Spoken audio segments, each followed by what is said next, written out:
그럼 더불어민주당은 지금 국회 상임위원장 배정과 이제 검찰 보안수사권 폐지를 담은 형사소송법 개정을 굉장히 빠르게 진행시키고 있습니다. 이렇게 속도를 내는 이유 뭐라고 보십니까?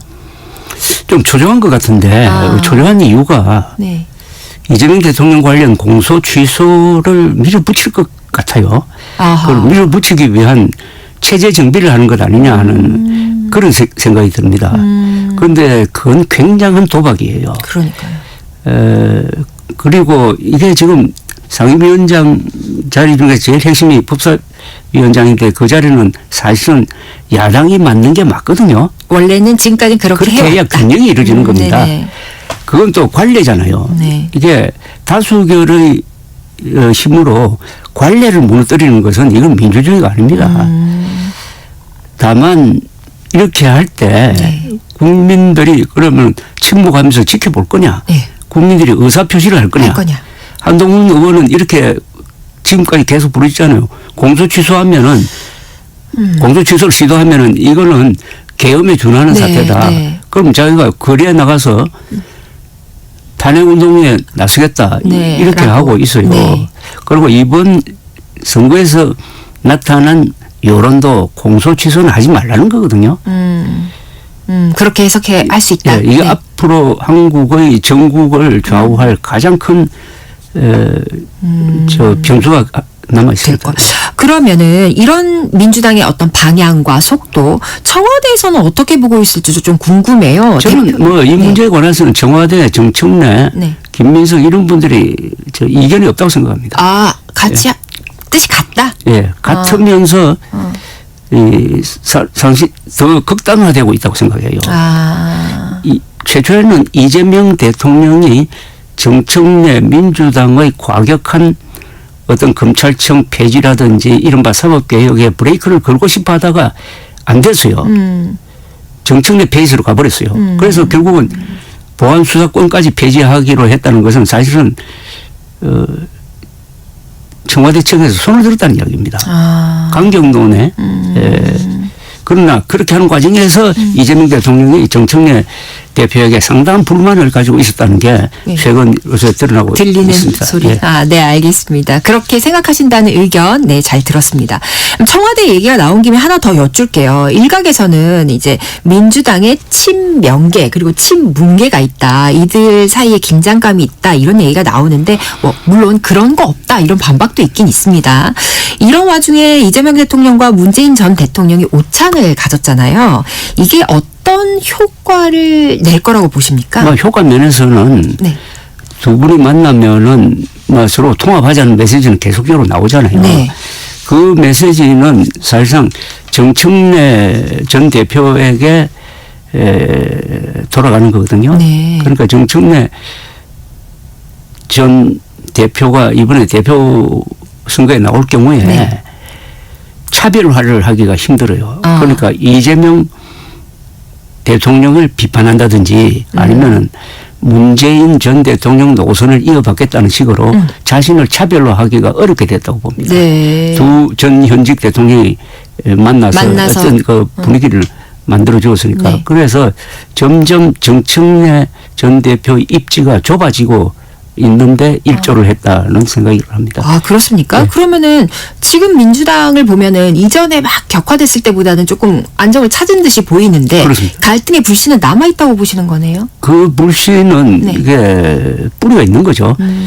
그러니까 정청래 전 대표가 어떻게 이 대표하는 세력은 뭐 흔히 친문 세력이라고 그러기도 하는데 이분은 또 운동권 세력이에요. 네. 좌파 운동권 세력입니다. 네. 운동권 세력인데 뉴 이재명이라고 불리는 분들은 예. 실용적인 면이 강하고 노선에서도 중도를 잡아야 된다. 보수까지 잡아야 된다 하는 이런 노선을 가지고 있으니까 노선의 차이가 있어요. 네. 그리고 그 출신 성분에도 차이가 있어요. 네. 여기에 또 밥그릇 싸움도 있을 겁니다. 그러니까 이거는 오래 갑니다. 오래 간다. 예. 그러니까 이번에 정청래 전 대표가 이번 대표 선거에서 진다고 하더라도 거기서 이게 깔끔하게 되는 게 아니고 계속 갈 거라고 봅니다. 예. 아이고, 이거 참 정치가 안정이 돼야. 아닙니다. 그거는 있어야 돼요. 그런 갈등이 있어야 정당 한다. 안에서는 노선 투쟁이 있어야 됩니다.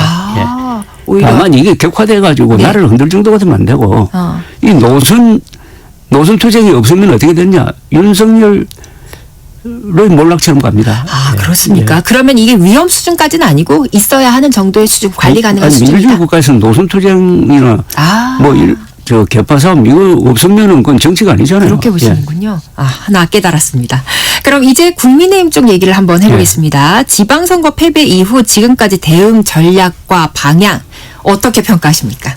그건 아까 말씀드린 대로 국민이 준 페널티킥 찬스에서 실축을 하고 있습니다. 지금 또다시 페널티킥을 얻을지 아니면 슈팅할 찬스를 얻을지는 누구한테 달렸느냐 하면은 그 당의 주인이라고 하는 아까 말씀드린 한 70명의 기득권 세력이 있잖아요. 네네.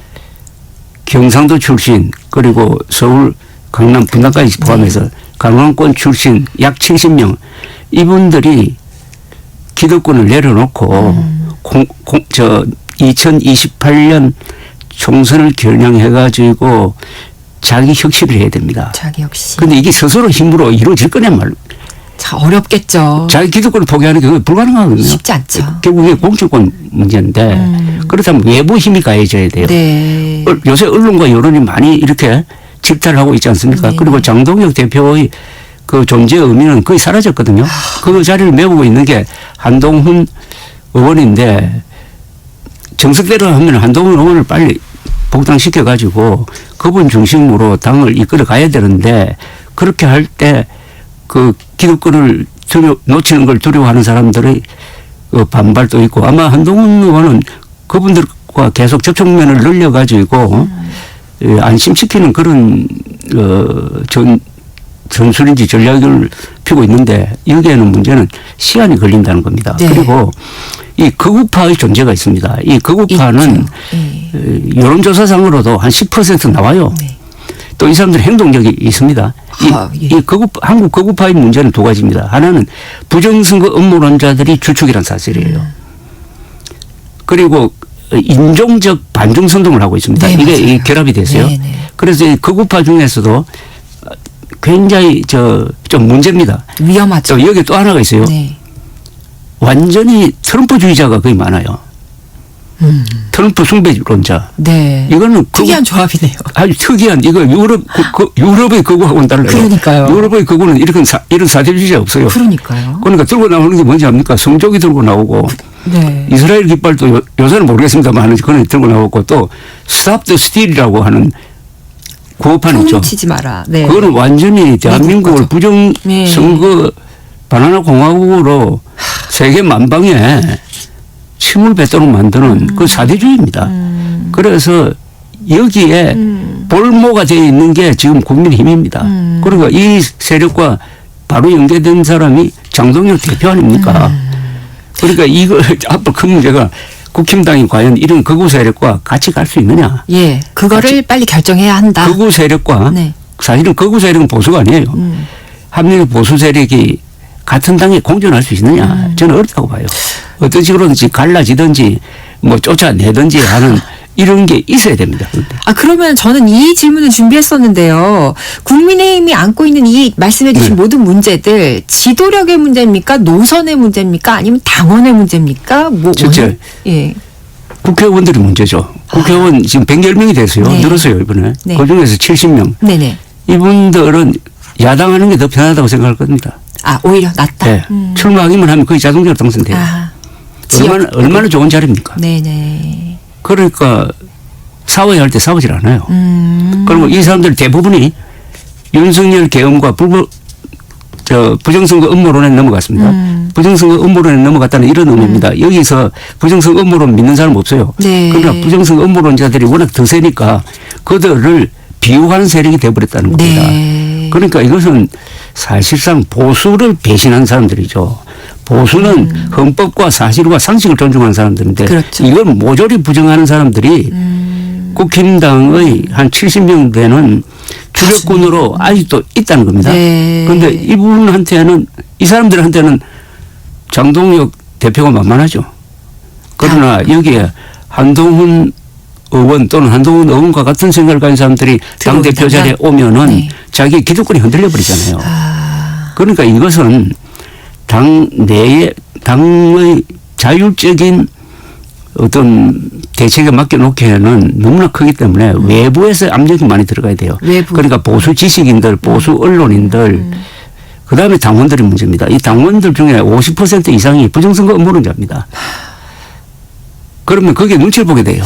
네. 그 미국 공화당하고 똑같습니다. 미국 공화당은 공화당원의 60%가 부정선거 음모론자들입니다. 아, 네. 그렇군요. 그러면은 이 질문에 대한 답도 어느 정도 나온 것 같은데 이게 사실 이제 아까 말씀하신 대로 장동익 대표가 이제 올림픽공원에 가서 발언도 하고 막 이랬던 것들이 어떤 지지층 결집의 목적이었다면 실제로 이 효과가 어느 정도가 될지도 좀 궁금하고 오히려 역풍이 있을 것 같기도 하고요.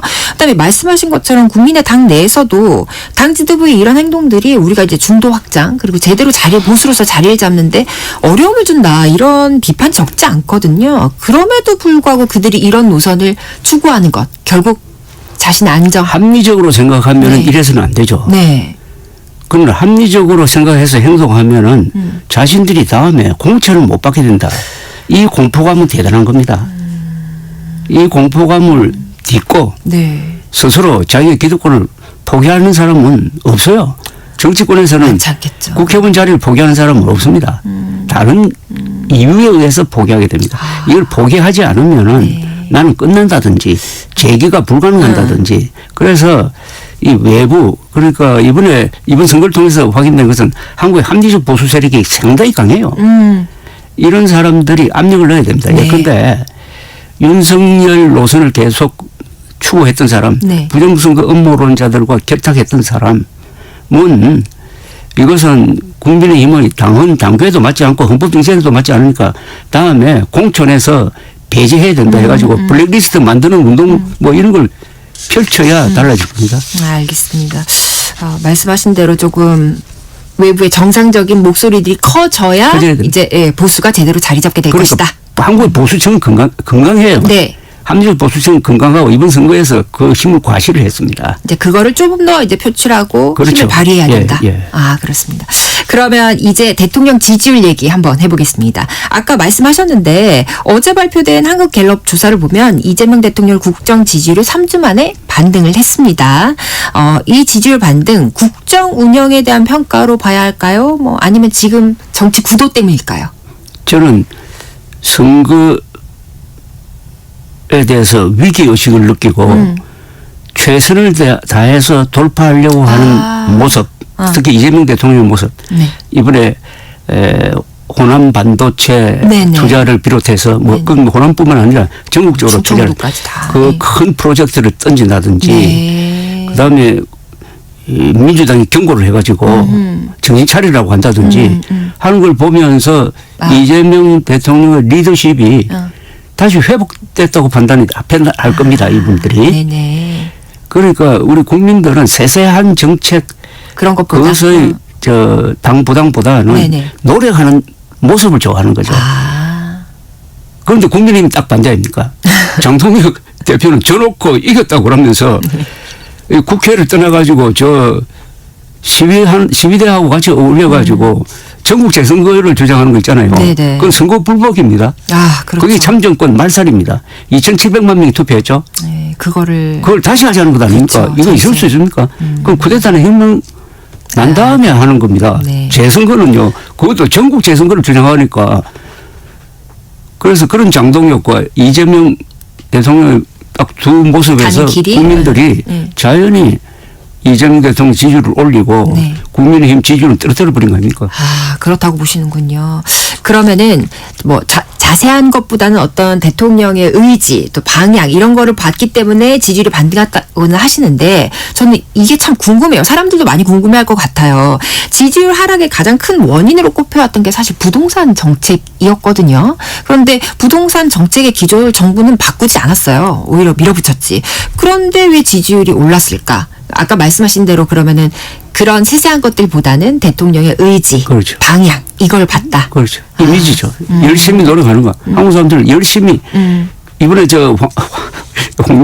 홍명보 감독 얘기를 또 해서 미안한데 홍명보 감독이 과도하게 비판받는 이유 중에 하나가 그 남아공과 대결할 때 홍명보 감독이 좀 절박한 모습을 보였어야 되는 것 아닙니까? 네. 그러니까 뭐 소리도 지르고 뛰어나가기도 하고 뭐 이렇게 되는데 그냥 구경꾼처럼 앉아 있으니까 벤치에 앉아 있어요. 그런 거하고 이재명 대통령이 보여주는 거하고는 완전히 반대되잖아요. 알겠습니다. 지금까지 조갑제닷컴 대표와 함께 깊은 얘기 나눠봤습니다. 말씀 감사합니다.